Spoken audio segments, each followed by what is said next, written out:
SCP-611. Object Class, Euclid. Special Containment Procedures.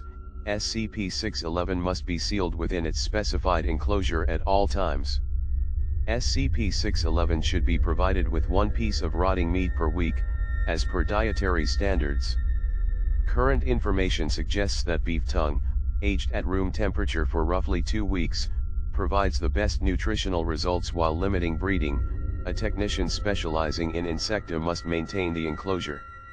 Technicians performing maintenance on the enclosure must wear full biohazard suits to prevent possible infestation. While performing any maintenance, the temperature should be lowered to 10 degrees Celsius, which will lower the activity level of SCP-611 significantly. After maintenance has completed, biohazard suits must be completely sterilized and cleaned. Following Incident 611-1, SCP-611 has been relocated to a lower level. No food products may be allowed on the same containment level as SCP-611, TTT. Description: SCP-611 was first discovered in New Mexico in 20. A group of tourists recently returning from contacted a local dentist concerning severe tooth and jaw pain. The doctor, discovering the infestation, contacted the Center for Disease Control, at which time the Foundation stepped in and took over.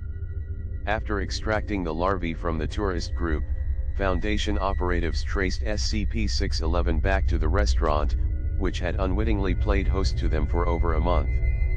Class A amnestics were administered to all restaurant employees and all infected patrons that could be located. Most larvae were removed in time, though some had already caused extensive damage.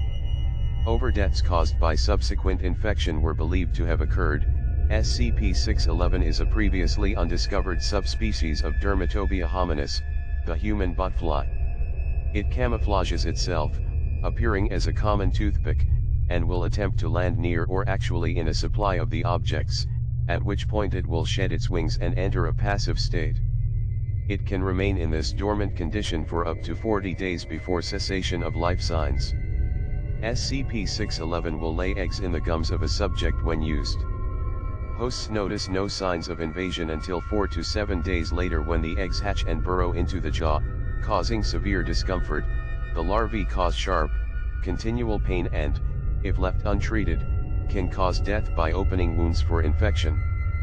The larvae will eventually consume enough to enter a pupae stage unseen in other botflies. Its body will harden and lengthen, eventually punching through the skin of the host. At this point, SCP-611 will take to the air and search for others of its kind with which to mate. The primary adult stage of SCP-611's life only lasts 72 hours at maximum, suggesting that there may be a larger presence of SCP-611 in than previously thought. SCP-611 appears to be hermaphroditic, with no discernible difference between male and female members of the species. This is largely unheard of for insects, adding to the suspicion that SCP-611 might not be a naturally occurring phenomenon. The highly specific nature of SCP-611's adaptation to an invention only in use for a few hundred years is also highly suspect.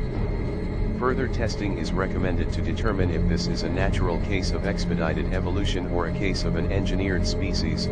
Incident Report 611-1. On 20.